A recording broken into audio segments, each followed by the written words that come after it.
আমি আপনাদের কাছে আবেদন জানাই, মুসলমানদের কাছে আমরা আবেদন জানাই, হে মুসলমান, আল্লাহর কোরআন তো শুধু তেলাওয়াত করে না। হে মুসলমান, যারা আরেকটু বেশি করেছো, আল্লাহর কোরআন শুধু অনুবাদ পড়ে বুঝলাম, আল্লাহর কোরআন শুধু আলেম ওলামাদের কাছ থেকে তাফসীরুল মাহফিল শুনে কোরআন বুঝলাম। কোরআন শুধু পড়ার জন্য আর বুঝার জন্য আসে নাই দুনিয়াতে। কোরআন যেরকম পড়ার জন্য এসেছে, কোরআন যেরকম বুঝার জন্য এসেছে, তার চেয়েও বেশি আল্লাহর কোরআন এসেছে দুনিয়ার মানুষের জীবনকে বাস্তবায়িত করার জন্য। এবং সেটা শুধুমাত্র মানুষের ব্যক্তিগত জীবন নয়, ব্যক্তি জীবন, ঘরের জীবন, পারিবারিক জীবন, ব্যবসা বাণিজ্যের, অর্থনৈতিক জীবন, সামাজিক জীবন থেকে রাষ্ট্র, রাজনীতি, বঙ্গভবন, গণভবন, সংসদ ভবন পর্যন্ত প্রতিটি ক্ষেত্রে জাতি, ধর্ম, বর্ণ নির্বিশেষে প্রতিটি মানুষের পূর্ণাঙ্গ অধিকার বাস্তবায়নের জন্যই আল্লাহর কোরআন এবং ইসলাম দুনিয়াতে এসেছে। আল্লাহর কোরআন 114 খানা সূরা, যতগুলো আয়াত, বিসমিল্লাহির রহমানির রহিমের বা থেকে নিয়ে শুরু করে মিনাল জিন্নাতি ওয়ান নাসের সিন পর্যন্ত কোরআন 1400 বছর আগে ছিল। আরব দেশে যেমন ছিল, আজ 1400 বছর পরে বাংলাদেশেও একই কোরআন। বাংলাদেশে যেই কোরআন, আমেরিকাও সেই কোরআন, রাশিয়াতেও সেই কোরআন। পৃথিবীর এক প্রান্ত থেকে আরেক প্রান্ত পর্যন্ত চলে যাও, যে কোনো জায়গা থেকে কোরআনের কপি সংগ্রহ করে আনো, সারা দুনিয়ার কোরআনের মধ্যে কোনো একটা আয়াত তো দূরের কথা, একটা অক্ষর নয়, একটা হরকত জের জবর নয়, একটা নুক্তার পরিবর্তন এবং তারতম্য কেউ প্রমাণ করতে পারবে না। একমাত্র ইসলাম যেভাবে আল্লাহ পাঠিয়েছিলেন সেইভাবেই আছে। কথা ঠিক কিনা? এই জন্য আমরা বলি যে আধুনিক যুগের জন্য একমাত্র প্রযোজ্য ধর্মের নাম হলো ইসলাম। এই জন্য আধুনিক যুগে, আজকে 21 শতাব্দীর যুগ, আজকে মিলেনিয়ামের যুগ, আজকে গ্লোবালাইজেশনের যুগ, যত উন্নত যুগ বলেন, বিজ্ঞানের উন্নতির যুগ, এই যুগের জন্যই আল্লাহ পাক রব্বুল আলামিন পারফেক্ট রূপে ইসলামকে আল্লাহ প্রেরণ করেছেন। আলহামদুলিল্লাহ। এই জন্য আজকের যুগের যত সমস্যা, সব সমস্যার সমাধান ইসলামের মধ্যে সর্বোচ্চ সুন্দর রূপে সমাধান দেওয়া আছে। সব সমস্যা আছে, প্রত্যেকটা সেক্টরের সমস্যার কথা বলে বলে আমরা প্রমাণ করতে পারবো যে ইসলাম সেই সমস্যার কি চমৎকার সমাধান দিতে পারে। আমি আজকে শুধুমাত্র ইসলামের রাজনৈতিক ক্ষেত্রটা নিয়ে বলতে চাই। অন্য সবগুলো ধর্মের সঙ্গে তুলনামূলক বিশ্লেষণ করে আমরা প্রমাণ করতে পারবো 21 শতাব্দীর রাজনৈতিক সমস্যার সমাধান একমাত্র দিতে পারে আল কোরআন, একমাত্র দিতে পারে আল্লাহর দ্বীনের ইসলাম। শুধু প্রমাণ দিয়ে এক দুইটা বলেন।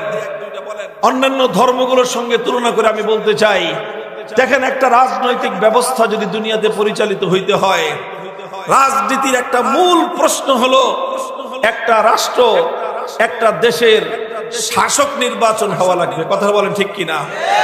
এই শাসক নির্বাচন করবেন কিভাবে? হিন্দু ধর্মে এর কোনো বিধান নাই, বৌদ্ধ ধর্মে এর কোনো বিধান নাই, ইহুদি ধর্মে এর কোনো বিধান নাই, খ্রিস্টান ধর্মে এর কোনো বিধান নাই। শাসক কিভাবে নির্বাচন করা যায়? আলহামদুলিল্লাহ, ইসলাম শাসক নির্বাচন করবার শুধু একটা ব্যবস্থা দিয়েছে তাই নয়, আমরা চ্যালেঞ্জ করে বলতে পারি ইসলামের দেওয়া শাসক নির্বাচনের ব্যবস্থা পশ্চিমাদের গণতান্ত্রিক ব্যবস্থার চেয়ে লক্ষ কোটি গুণ বেশি সুন্দর। যদি ইসলাম প্রদত্ত নির্বাচন ব্যবস্থা যদি মুসলমানরা অন্তত তাদের দেশে বাস্তবায়ন করত, তাহলে মুসলিম দেশগুলো আরো ভালো শাসক পাইত। যদি মুসলমানরা ইসলাম প্রদত্ত নির্বাচন ব্যবস্থাকে আঁকড়ে ধরত, মুসলিম রাষ্ট্রগুলোতে ইহুদি খ্রিস্টানদের দালালরা শাসক হতে পারত না। কি নির্বাচন ব্যবস্থা কি বিশ্লেষণ করতে গেলে সময় লেগে যাবে, রাত গভীর হয়ে গেছে, সেই বিশ্লেষণে আমি গেলাম না। শুধু এতটুকু বলতে পারি, ইসলাম যে নির্বাচন ব্যবস্থা দিয়েছে, আলহামদুলিল্লাহ, সেই নির্বাচন ব্যবস্থায় কোন চোর, কোন বাটপার, কোন রাজদান, কোন চাঁদাবাজ, কোন মাস্তান, কোন লম্পট, কোন দুর্নীতিবাজ ভোটার হওয়ার সুযোগ নাই। যারা 5 টাকা খেয়ে, 10 টাকার বিড়ি খেয়ে, 500 টাকার ঘুষ খেয়ে, 5000 টাকার উৎকোচ পেয়ে, নিজের স্বার্থে, টাকার স্বার্থে ভোট বিক্রি করে যারা, এই জাতীয় মানুষ কোনোদিন ভোটার হতে পারত না যদি ইসলাম প্রদত্ত নির্বাচন ব্যবস্থা কায়েম হতো। আলহামদুলিল্লাহ, এটা আমাদের কাছে ফর্মুলা আছে, আমাদের কাছে ফর্মুলা আছে, আমরা বিশ্লেষণ করে প্রমাণ করে দিতে পারবো প্রচলিত ফর্মুলার চেয়ে ইসলাম প্রদত্ত ফর্মুলা 1000 গুণে শ্রেষ্ঠ। শুধু নির্বাচন ব্যবস্থা নয়, অর্থনৈতিক ব্যবস্থার ব্যাপারে যদি আমি বলি, আলহামদুলিল্লাহ, ইসলাম যে অর্থ ব্যবস্থা দিয়েছে, আজ দুনিয়ার 2টা পরাশক্তির দেওয়া অর্থ ব্যবস্থা, একটা হলো পুঁজিবাদ আর একটা সমাজবাদ। গণতান্ত্রিক আমেরিকার পক্ষ থেকে প্রদত্ত পুঁজিবাদী অর্থ ব্যবস্থা, সোভিয়েত ইউনিয়ন কমিউনিজমের প্রদত্ত সমাজতান্ত্রিক অর্থ ব্যবস্থা দুনিয়ার মানুষের অর্থনৈতিক নিরাপত্তা নিশ্চিত করতে পারে নাই। আলহামদুলিল্লাহ, ইসলামী অর্থ ব্যবস্থা যদি কার্যকর হয়, ইনশাআল্লাহ এই পৃথিবীতে অর্থনৈতিক ভারসাম্য প্রতিষ্ঠা হবে। কেমনে হবে? চমৎকার তার বিশ্লেষণ আছে। অন্য কোন ধর্মের মধ্যে অর্থ ব্যবস্থা সংক্রান্ত কোনো বিধান নাই। কিভাবে আধুনিক যুগের একটা রাষ্ট্রের অর্থনৈতিক কার্যক্রম কিভাবে পরিচালিত হতে পারে, পৃথিবীর অন্য কোন ধর্ম এই ব্যাপারে কোনো ফর্মুলা দিতে পারবে না, কিন্তু আলহামদুলিল্লাহ ইসলাম সেই ফর্মুলা দিতে পারবে। একটা দৃষ্টান্ত দেই শুধু, একটু আপনারা বুঝবেন বিষয়টা। দেখেন, দুনিয়াতে আজ এই আজকের 2025 সালের নভেম্বর মাস, ডিসেম্বর মাস, এখন বাংলাদেশের কোন ব্যবসা প্রতিষ্ঠান, শুধু ব্যবসা প্রতিষ্ঠান কেন, যে কোনো প্রতিষ্ঠান ব্যাংকিং লেনদেন ছাড়া চালানো সম্ভব? আপনি এক্সপোর্ট করবেন, ইম্পোর্ট করবেন, আরেক জায়গা থেকে মাল কিনে আনবেন, টাকা লেনদেন করার জন্য সব জায়গায় ব্যাংকিং সিস্টেমের প্রয়োজন আছে না নাই? আচ্ছা, এই যে ব্যাংকিং সিস্টেমটার প্রয়োজন, এটা একটা অপরিহার্য প্রয়োজন। এমন একটা স্কুল মাদ্রাসা খুঁজে পাবেন যে স্কুল বা মাদ্রাসার ব্যাংক অ্যাকাউন্ট নাই? পাবেন? পাওয়া যাবে না। কোন একটা ব্যবসা প্রতিষ্ঠান আছে এমন যে ব্যাংকের অ্যাকাউন্ট নাই? ব্যাংকিং অ্যাকাউন্ট ছাড়া এগুলি চালানো সম্ভব না বর্তমান সময়ে। এটা বর্তমান সময়ের অপরিহার্য প্রয়োজন। এই প্রয়োজনকে সামনে রেখে আপনি প্রশ্ন করেন সবগুলো ধর্মের কাছে, হিন্দুদের কাছে প্রশ্ন করেন, তোমরা হিন্দু ধর্ম অনুযায়ী একটা ব্যাংক প্রতিষ্ঠা করে দেখাও, যে ব্যাংকটার নাম হবে হিন্দু ব্যাংক, অথবা বৌদ্ধ ব্যাংক, অথবা খ্রিস্টান ব্যাংক, অথবা ইহুদি ব্যাংক। এই প্রশ্ন করার পর আমি আপনাদের কাছে বুক ফুলায় জবাব দিয়ে যাই, একদিন 2 দিন নয়, বছরের পর বছর, যুগের পর যুগ, শতাব্দীকাল কেটে যাবে, হিন্দু, বৌদ্ধ, ইহুদি, খ্রিস্টান, পৃথিবীতে যত ধর্ম আছে, কোন ধর্মের লোকেরা তাদের ধর্মের বিধানের আলোকে ফর্মুলা দিয়ে কোন ব্যাংকিং ব্যবস্থা গড়ে তুলতে পারবে না। মুসলমানদেরকে প্রশ্ন করেন, আমাদেরকে জিজ্ঞাসা করেন, হুজুর আপনারা কি পারবেন? আরে আমরা কেন, ইসলাম পারবে। আলহামদুলিল্লাহ, ইসলাম যে কি পারবে এটা এখন নতুন করে বলার দরকার নাই। আরো 70 বছর আগে, আরো 70 বছর আগে সারা দুনিয়ার মানুষকে আধুনিক ব্যাংকিং ব্যবস্থার সিস্টেমের মধ্যে একটা নিরাপদ ব্যাংকিং ব্যবস্থা উপহার দেওয়ার জন্য ইসলাম পূর্ণাঙ্গ একটা ফর্মুলা প্রণয়ন করে দেখিয়ে দিয়েছে। আজ বাংলাদেশেই 9টা ব্যাংক আছে ইসলামিক ব্যাংকিং অনুযায়ী তারা কার্যক্রম পরিচালনা করে। পৃথিবীর এমন কোন দেশ নাই, এমন কোন শহর নাই যেই শহরে ইসলামী ব্যাংকিং সেবা দুনিয়ার মানুষকে উপকার না করতেছে। শুধু মুসলমান নয়, হিন্দু বলেন, বৌদ্ধ বলেন, খ্রিস্টান বলেন, প্রত্যেকটি ধর্মাবলম্বী অর্থনৈতিক নিরাপত্তা আজকে সুদ ভিত্তিক ব্যাংকিং ব্যবস্থার চেয়েও ইসলামী শরিয়া ভিত্তিক ব্যাংকিং ব্যবস্থার কাছেই বেশি নিরাপদ। এটা একটা দৃষ্টান্ত দিলাম শুধু। মুহতারাম হাজিরিন, কথা দীর্ঘায়িত করব না, এরকম অসংখ্য দৃষ্টান্ত আমরা পারবো দিতে।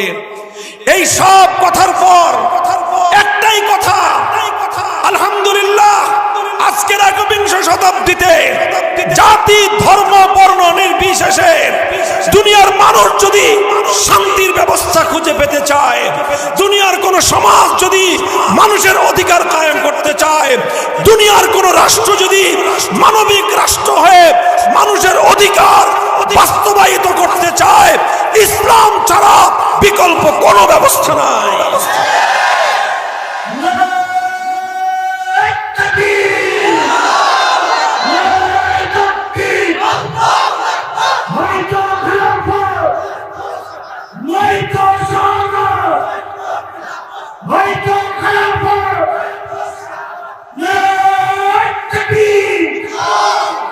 মুহতারাম হাজিরিন, এই জন্য আমি আপনাদের কাছে আবেদন জানাই, মুসলমানদের কাছে আমরা আবেদন জানাই, হে মুসলমান, আল্লাহর কোরআন তো শুধু তেলাওয়াত করে না। হে মুসলমান, যারা আরেকটু বেশি করেছো, আল্লাহর কোরআন শুধু অনুবাদ পড়ে বুঝলাম, আল্লাহর কোরআন শুধু আলেম ওলামাদের কাছ থেকে তাফসীরুল মাহফিল শুনে কোরআন বুঝলাম। কোরআন শুধু পড়ার জন্য আর বুঝার জন্য আসে নাই দুনিয়াতে। কোরআন যেরকম পড়ার জন্য এসেছে, কোরআন যেরকম বুঝার জন্য এসেছে, তার চেয়েও বেশি আল্লাহর কোরআন এসেছে দুনিয়ার মানুষের জীবনকে বাস্তবায়িত করার জন্য। এবং সেটা শুধুমাত্র মানুষের ব্যক্তিগত জীবন নয়, ব্যক্তি জীবন, ঘরের জীবন, পারিবারিক জীবন, ব্যবসা বাণিজ্যের অর্থনৈতিক জীবন, সামাজিক জীবন থেকে রাষ্ট্র রাজনীতি, বঙ্গভবন, গণভবন, সংসদ ভবন পর্যন্ত প্রতিটি ক্ষেত্রে জাতি ধর্ম বর্ণ নির্বিশেষে প্রতিটি মানুষের পূর্ণাঙ্গ অধিকার বাস্তবায়নের জন্যই আল্লাহর কোরআন এবং ইসলাম দুনিয়াতে এসেছে। কিন্তু দুর্ভাগ্য হলো, দেখেন একটা কথা আমি বলি, অন্য কোন ধর্মে রাষ্ট্রীয় ব্যবস্থাপনা সংক্রান্ত কোনো ফর্মুলা নাই। তাদের ধর্মগুলোতে রাজনীতি বিষয়ে কোনো গাইডলাইন নাই। এই গাইডলাইন, এই ফর্মুলা আছে শুধু কোথায় বলেন? শুধু কোথায়? শুধু ইসলামের মধ্যে। এই জন্য অন্য ধর্মগুলো ইসলামের সাথে কম্পিটিশনে টিকতে পারে না। অন্য কোন ধর্ম ইসলামের সঙ্গে কম্পিটিশনে টিকতে পারে না। এন্ড কম্পিটিশনে যেহেতু টিকতে পারে না, এই জন্য তারা একটা ষড়যন্ত্রের রাস্তা আবিষ্কার করেছে। কিসের রাস্তা? ষড়যন্ত্রের রাস্তা। ইসলামের সঙ্গে কম্পিটিশন করতে আসলে ইসলাম যেমন একটা উত্তম ফর্মুলা দিয়েছে, তাদেরকেও তো একটা উত্তম ফর্মুলা দিতে হবে, কথা ঠিক কিনা? এখন তাদের ধর্মের মধ্যে তো ফর্মুলাই নাই, উত্তম আর অনুত্তম তো পরের কথা। এখন ইসলামের কাছে ফর্মুলা আছে, ইসলামের সঙ্গে তারা কম্পিটিশন করে টিকতে পারবে না। এই জন্য তারা একটা বুদ্ধি করছে। কি বুদ্ধি? আপনারা কি একটু শুনবেন কথা? একটু বসেন, আমি একটা গল্প শুনাই। গল্প, ছোট্ট একটা গল্প। আপনারা চিনেন গোয়ালা? গোয়ালা চিনেন না? আরে ভাই, গোয়ালা যে বলে দুধ বিক্রি করে, এদেরকে কি বলেন আপনারা? গোয়াল বলেন? আচ্ছা ঠিক আছে, গোয়ালই বলেন। গোয়াল আসলে বাংলা ভাষায় বলে গোয়াল ঘরকে গোয়াল বলে, যেখানে গরু থাকে। আর যে নাকি গরুর দুধ বিক্রি করে, এটা তাকে বলা হয় গোয়ালা। আচ্ছা, আপনাদের কথায় গোয়াল ধরেন। এখন গোয়াল তো গরু পালে, তাই না? আচ্ছা, আর যারা কৃষি কাজ করে, গরু পালে, এদেরকে কি বলেন? কৃষক বলে, কোন কোন এলাকায় বলে গৃহস্থ। কি বলে? গৃহস্থ বলে, গৃহস্থ বলে, যাই বলে। তো গৃহস্থের বাড়িতেও তো গরু থাকে, কিন্তু বেশি গরু থাকে কার বাড়িতে? গোয়ালের বাড়িতে। কারণ কি? কারণ গোয়ালের ব্যবসায়ী হলো গরু পাইলা দুধ দোয়া দুধ বিক্রি করা। আর গৃহস্থ 2-4টা গরু রাখে, কারণ তার হাল চাষ করতে হয়। হাল চাষ করতে 2-4টা বলদ রাখতে হয়, 2-4টা বলদের সাথে 1-2টা গাইও রাখে। এই হলো গৃহস্থের বাড়ি। এখন গৃহস্থ বাড়িতে যে গাই থাকে, বাছুর থাকে, গৃহস্থ তো এই দুধ বিক্রি করা গৃহস্থের পেশা না। তো গৃহস্থের গায়ের দুধ কি হয়? গৃহস্থের গায়ের দুধ গৃহস্থের বাচ্চা কাচ্চারা খায়, আর বেশিরভাগই বাছুরেই খায়। আর গোয়ালের দুধ বাছুর খাইবে? ও সকাল বেলায় গোয়ালায় ও গিয়ে যে গরুর থন ধরে টানতে থাকে, টানতে টানতে দুধ শেষ, এরপরে টাইনা দেখা যায় ভিতর থেকে আরো কিছু বের হয়। এরপরে গোয়ালার মন ভরে না, এরপরে বালতির মধ্যে আবার চাপকল থেকে কতক্ষণ দুধ দোয়া, এরপরে বালতি পরে এরপরে যা বাজারে যায়। আল্লাহ যায়, কোন ইমানদার গোয়াল থাকলে ভিন্ন কথা, কিন্তু সাধারণত এই অবস্থায় দেশে। আচ্ছা এখন দেখেন, তাহলে গোয়ালার বাছুরের কপালে তো দুধ নেই, আছে? ওরে সব টুকটাই না বের করার পরে এবার তুই খা। গোয়ালার বাছুর চারটা মেটটা কত সঙ্গে খাইবো কি? আর চার জন্য আমার সব তো তুমি নিয়ে গেছো। সারাদিন চাটলেও 150 টাকার বেশি গোয়ালের বাছুরের কপালে দুধ জোরে। আর গৃহস্থের বাছুর, ও তো সকাল থেকে উঠেই প্রথমেই বাছুর তো আর মায়ের দুধ খায়া ওর পেট ভরছে, এরপরে গৃহস্থ যায়, কৃষক যায়, আধা ভাণ্ড একটু দুধ পায় কিনা, পাইলে পাইলো, না পাইলে নাই। এখন গোয়ালার একটা বাছুর আর গৃহস্থের এক বাছুর, দোনো বাছুর মাঠে একসাথে চলাফেরা করে, একই বয়সের, খাতিরও আছে। এখন দুইটা মাঠে ঘুরতেছে।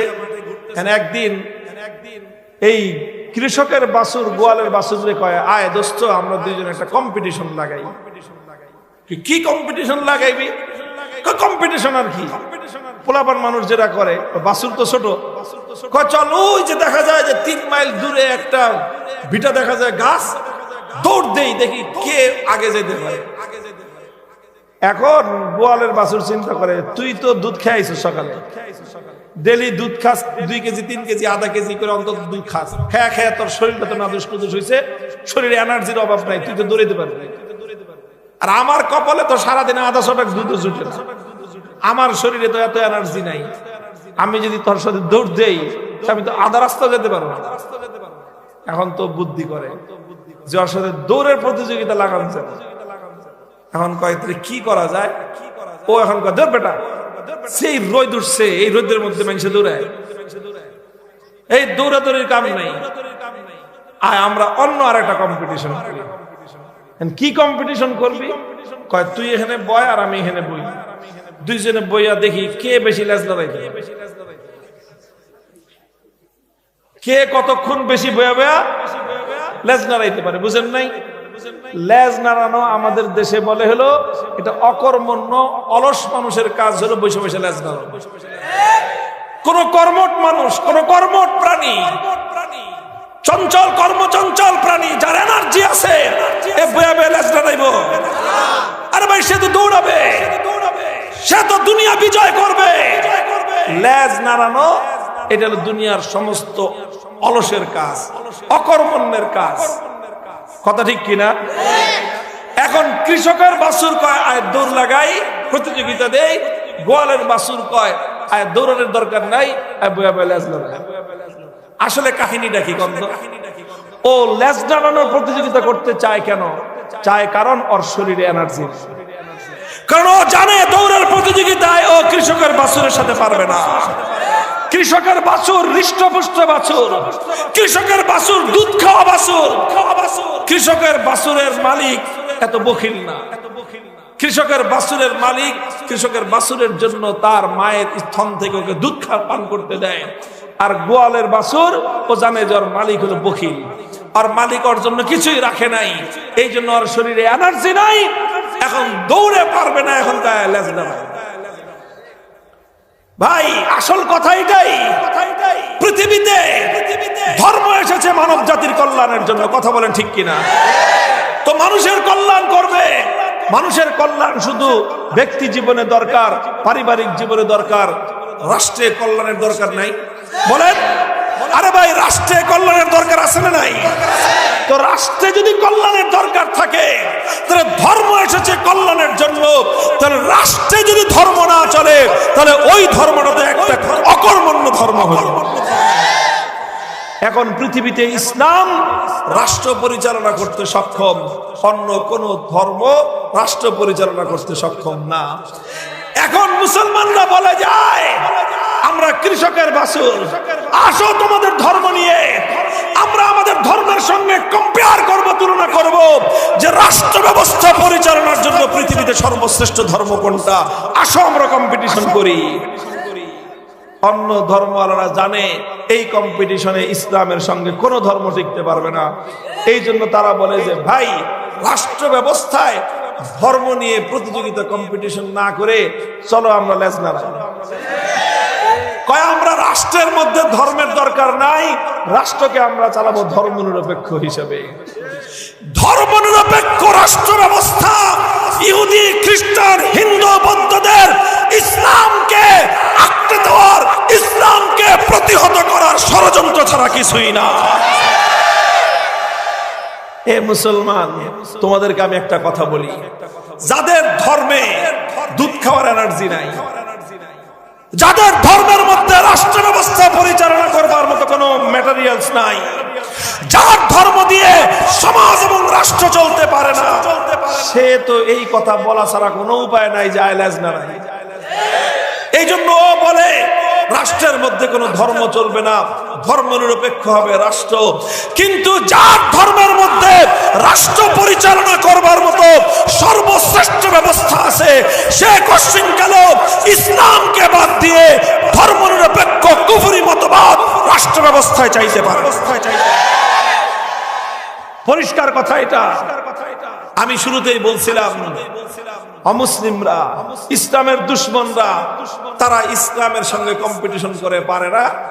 কম্পিটিশনে না টিকে এখন বলে আসো দৌড় প্রতিযোগিতা দিয়ে লাভ নাই, আমরা লেজ নাড়ানো প্রতিযোগিতা করি।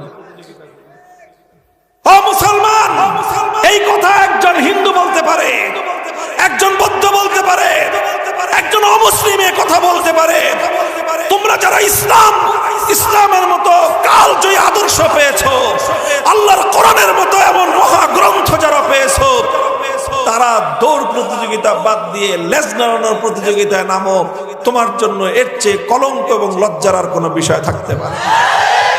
1947 সালে আমাদের পূর্বপুরুষরা জায়গা জমি বাটোয়ারা করছে, জায়গা জমি বাটোয়ারা করে বলেছে যারা ধর্মনিরপেক্ষতা চাও তাদের জন্য ইন্ডিয়া, ভারত, আর যারা ইসলাম চাও তাদের জন্য মুসলমানদের সংখ্যাগরিষ্ঠ ভূখণ্ড পশ্চিম পাকিস্তান আর পূর্ব পাকিস্তান, আজকের বাংলাদেশ। এখানে ইসলাম চলবে, ওখানে ধর্মনিরপেক্ষ মতবাদ চলবে। বাটোয়ারা তো হয়ে গেছে, বাটোয়ারা হয়ে গেছে 47 সালে, 80 বছর আগে। 80 বছর পরে এসে আবার ইসলামের ভাগে যেই জমিনটুকু পড়লো, সেই জমিনের মধ্যে ধর্মনিরপেক্ষ মতবাদীরা এসে ইসলামকে উৎখাত করে ধর্মনিরপেক্ষ মতবাদ চাপায় দিতে চায়। এটা মুসলমানদের জায়গা জমি দখল করার নামান্তর।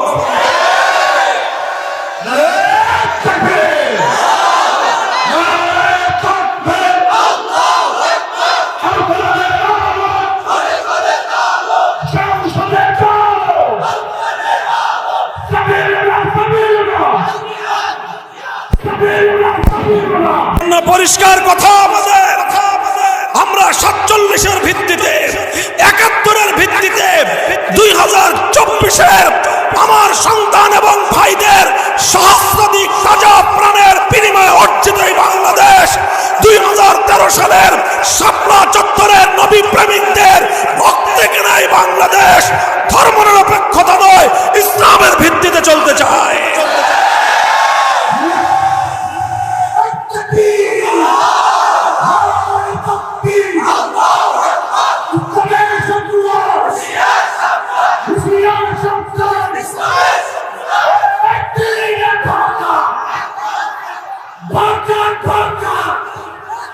আলহামদুলিল্লাহ, অনেকে আবার বিভ্রান্তি ছড়ায়, ইসলাম কায়েম হলে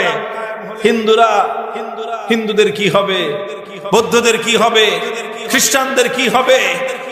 আমরা আস্থার সঙ্গে বলতে চাই, কেবলই মুসলমানের তরে দুনিয়াতে আসেনি কই ইসলাম।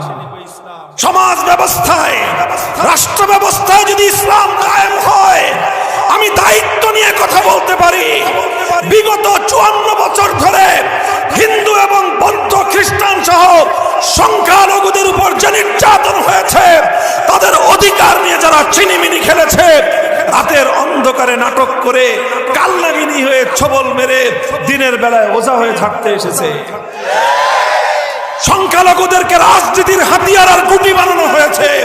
ইসলাম কায়েম হলে প্রতিটি ধর্মের মানুষ পূর্ণাঙ্গ অধিকার পাবে ইনশাআল্লাহ। তাই আমাদের পয়গাম মুসলমান একটু বুঝো রে ভাই, বুঝো। তোমরাই আজকে ওই যে কুড়ালের পিছনে গাছের ডান্ডা হয়ে কুড়ালকে সাহায্য করে গাছের 12টা বাজাইতেছে।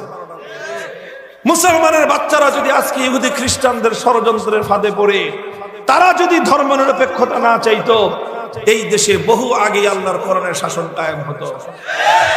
কি করব, দুঃখ লাগে। মুসলমানের সন্তানরা ওদের পাতা ফাঁদে পা দিয়েছে, ওদের ষড়যন্ত্রের শিকার হয়েছে। আমাদের একটাই চিৎকার, একটাই আহ্বান, মুসলমানদের সন্তানদেরকে একটা কথা বলো, ও মুসলমান, তোকে তো আল্লাহ পাক রব্বুল আলামিন কোন অচল ধর্মের অনুসরণ করে বানান নাই। তোর ধর্ম ইসলাম, এটা প্রাচীন কালের কোন অচল ধর্ম নয়। তোর ধর্ম ইসলাম আধুনিক যুগের প্রযোজ্য, কিয়ামত পর্যন্তের জন্য আল্লাহর পক্ষ থেকে মনোনীত একমাত্র পূর্ণাঙ্গ জীবন ব্যবস্থার নাম ইসলাম। তুই ইসলাম থাকতে তুই কেন নাজরারি দিতে যাবি? এই গাদার দল, আরে লেজ নাড়ানোর প্রতিযোগিতা তো করে গোয়ালের বাছুর যে দুধ পায় না। তুই কি গোয়ালের বাছুর নাকি? তুই তো কৃষকের বাছুর যে নাকি দুধ পান করে হৃষ্টপুষ্ট। তোমার ধর্ম তো এরকম অকর্মণ্য ধর্ম নয়। তোমার ধর্ম তো কারো বিকৃতির শিকার ধর্ম নয়। তোমার ধর্ম তো কোনো মানুষের দ্বারা পরিবর্তিত ধর্ম নয়। তোমার তো ধর্ম সেই ধর্ম যেই ধর্ম 1400 বছর আগে মুহাম্মদুর রাসূলুল্লাহ সাল্লাল্লাহু আলাইহি ওয়াসাল্লাম যে অবস্থায় রেখে গিয়েছেন, আজও সেই অবস্থায় আছে, কিয়ামত পর্যন্ত সেই অবস্থায় থাকবে। একমাত্র ধর্মের নাম হলো ইসলাম। কাজে আসো, আমরা শুরু করেছিলাম যেই কথা দিয়ে, আমাদের পূর্বপুরুষরা আক্ষেপ করে গেছেন রসগোল্লার শুধু ওয়াজ করে গেলাম, খাওয়া যেতে পারলাম না। এবার আমরা উদ্যোগ নিচ্ছি, ইনশাআল্লাহ বাংলাদেশের মানুষকে ইসলাম নামক রসগোল্লা খাওয়ায় দিব ইনশাআল্লাহ। আসো, আলেম ওলামাদের হাতকে শক্তিশালী করো ইনশাআল্লাহ। আমি তো আজ বাংলার মানুষকে আশ্বাসের বাণী শোনাচ্ছি। অনেক রঙের বাংলাদেশ দেখা শেষ, সোনার বাংলাদেশ দেখেছি, নতুন বাংলাদেশ দেখেছি, সবুজ বাংলাদেশ দেখেছি, ডিজিটাল বাংলাদেশও আমাদের দেখা শেষ। আগামীর বাংলাদেশ দেখতে চাই ইসলামের বাংলাদেশ, আল কোরআনের বাংলাদেশ।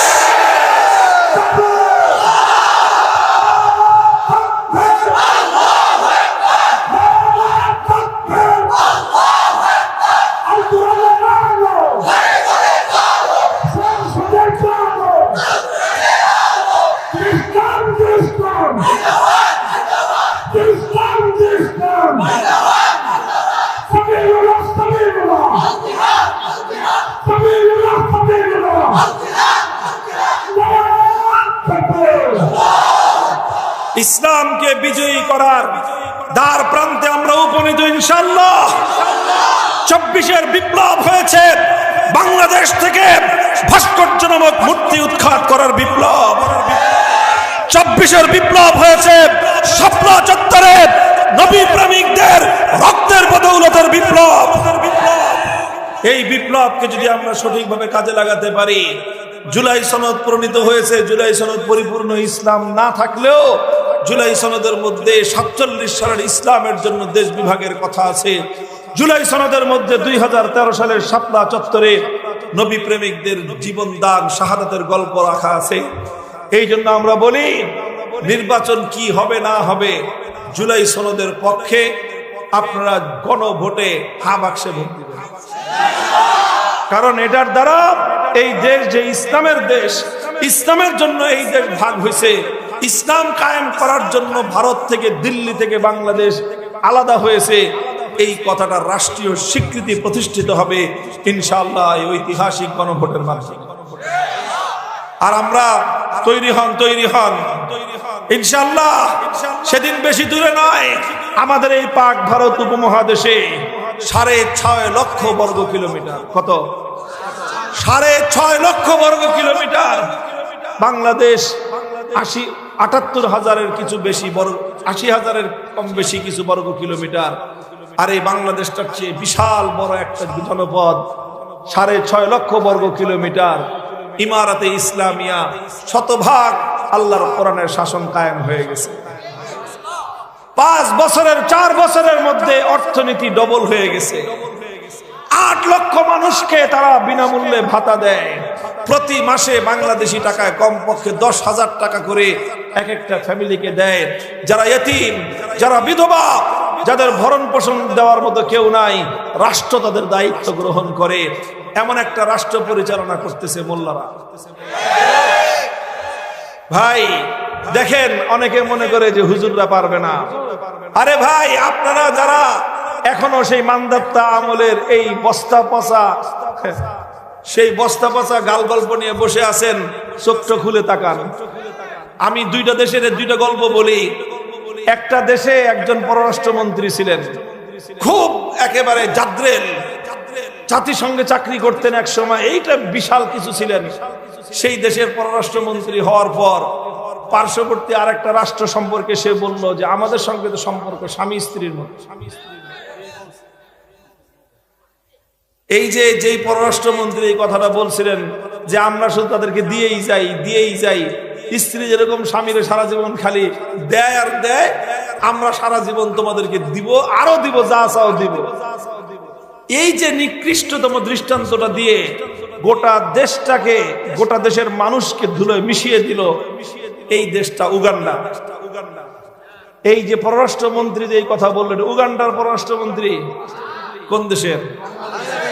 এই বাংলাদেশের পররাষ্ট্রমন্ত্রী ওই দেশটাকে এত বড় করে দেখতো যে বলতে বলতে শেষ পর্যন্ত বলে বসছে তোমরা আমাদের স্বামীর মতো।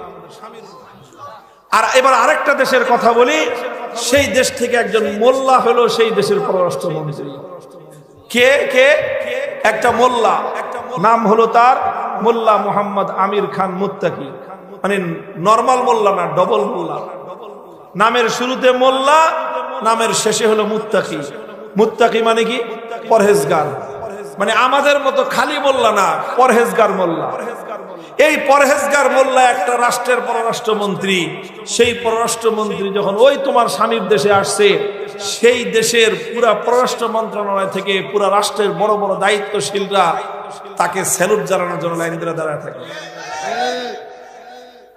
বলেন, এই যে মোল্লারা যদি দেশ চালায়, আলহামদুলিল্লাহ, ওই সমস্ত দেশকে কুর্নিশ করে স্বামীর মর্যাদা দেওয়া লাগবে না, বরং তারা তোমাদেরকে ডেকে তোমাদের পায়ে হাত দিয়ে সালাম করতে বাধ্য হবে। যারা মনে করো যে মোল্লারা দেশ চালাতে পারে না, তাকে দেখো 2021 সালের 15ই আগস্ট তারা যখন দেশ পরিচালনা করা শুরু করেছে, তখন তাদের দেশের $1 পাওয়া যেত 130 টাকা, 130 আফগানি। আর আজ 4 বছর পরে, আমি গত সেপ্টেম্বরে গিয়ে দেখে আসলাম, এখন $1 মূল্য সেখানে মাত্র 65 আফগানি। আর 4 বছর আগে তোমার দেশের $1 পাওয়া যেত 56 টাকা, আর 4 বছর পরে এখন $1 পাওয়া যায় 125 টাকা। তোমার দেশের 2 টাকা দিয়ে সেই মোল্লাদের দেশের 1 টাকা কিনতে হয়। তোমার দেশের থেকে সেই দেশের অর্থনীতি আজ ডবল, অথচ সেই দেশটাকে সারা দুনিয়া অবরোধ করে রেখেছে। সারা দুনিয়ার অবরোধকে উপেক্ষা করে তারা আজ অর্থনৈতিকভাবে সমৃদ্ধ। 280 কিলোমিটার নদী নিজেদের হাতে খনন করে দেশকে কৃষি খাতে উন্নয়ন করতেছে তারা। সেই দেশ বছরে যুগ যুগ ধরে আফিম চাষ হতো। মোল্লারা ক্ষমতায় আসার পর আফিম চাষ বন্ধ করে দিয়েছে। আমার দেশে কোনো গাঁজা চাষ হবে না, আফিম চাষ হবে না। সেই দেশে এখন জাফরানি চাষ হয়। সারা দুনিয়ার সর্বসেরা জাফরানি, সারা দুনিয়ায় তারা সেই জাফরানি রপ্তানি করে দেশ চালায়।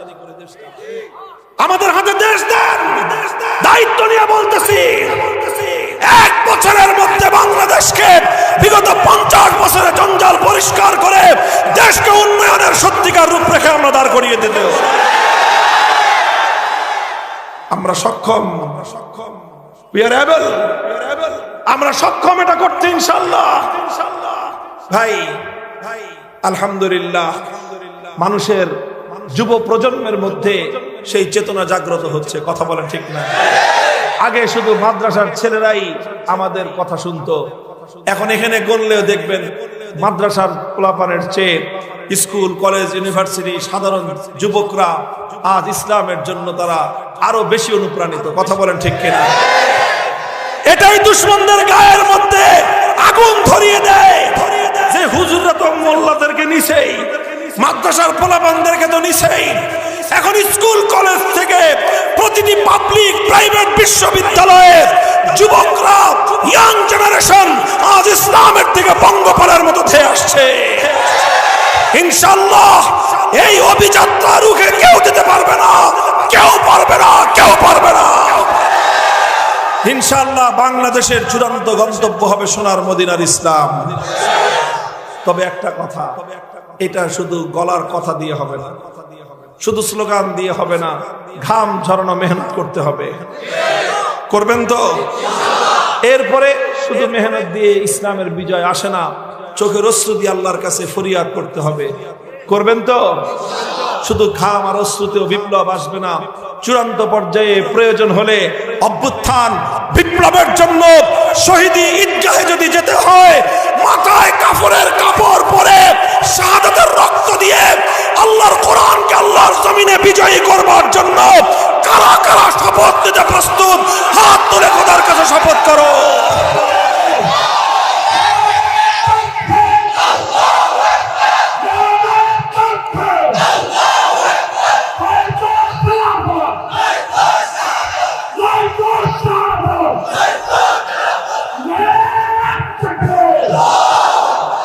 প্রস্তুত আছেন তো ইনশাআল্লাহ?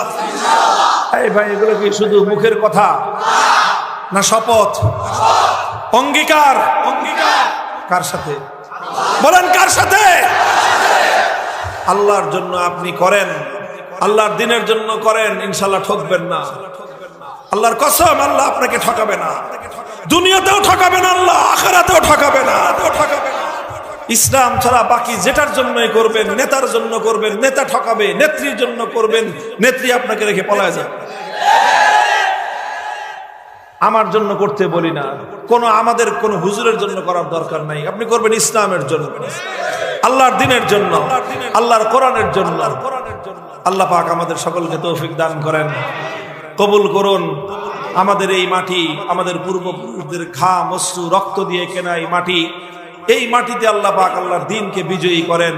এই মাটিতে কালেমার হেলালি নিশান উদ্দিন হোক, পথ পথ করে উড়ুক আল্লাহর দ্বীনের বিজয়ের পতাকা। ওয়া আখিরু দাওয়ানা আলহামদুলিল্লাহি রাব্বিল আলামিন।